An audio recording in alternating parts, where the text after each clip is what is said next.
good afternoon. Thank you to the committee for hearing us. My name is Pushpita Prasad. I'm a board member at the Coalition of Hindus of North America, CoHNA. I'm here to register our opposition to SB 509 as it stands today. It's a cleaned up version of the failed bill AB 307 from last year. Since that bill failed last year, there have been vandalism attacks on 2 new California Hindu temples, bringing it to a total of 4 Hindu temples in 14 months in this state of California. This and other August bodies have not condemned any of these attacks publicly. And in our conversations, many lawmakers were not even aware of these attacks. The same goes for the police. The attacks on our temples were not obviously anti-Hindu. They did not paste hakenkreuz on a synagogue or portray that one god was superior to another. No. The graffiti was anti-India, anti-Modi, clearly implying that the congregants of these temples are proxies for the Indian governments and thus seen as worthy targets by the transnational terror organizations that are targeting us. That is why we oppose this bill. We know how it plays out.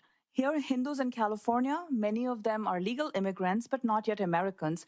And when they visit their temple, they're sort of getting a warning that they are now tainted by dual loyalty. This bill would give the force of law to this threat that we have been facing. We're also disappointed by the process, even though we've seen some engagement, but it's been very hard to engage, and many of our reasonable amendments, some of the critical amendments, have been rejected. Our efforts to, and this is not an aberration, our efforts to engage in productive dialogue with the legislative body have often been rebuffed. Our requests for meetings to legislative matters are hard to get. And overall, we lack the kind of privileged access to institutional authority that the people pushing for this bill have been getting. We asked for an amendment to ensure diversity in the cultural competency clause that this bill wants to create. This was rejected. This reinforces our fear that the intent of the bill is to create bias in the law and to elevate some preferred voices in the diaspora community while suppressing others.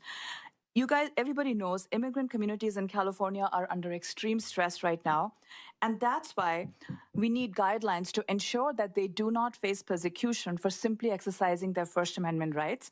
The bill ignores objections from multiple faith communities, district attorneys. It suppresses real concerns about violence while dividing immigrants. I'm terrified of the future this bill would bring, and I ask you to vote no in its current form. Thank you.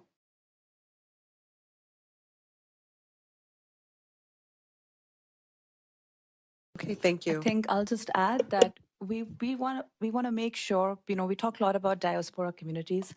We understand there is diversity, and we want to see that diversity reflected in the bill. Maybe it gets a little more prescriptive, but it has to be acknowledged that some communities in California have better access than others.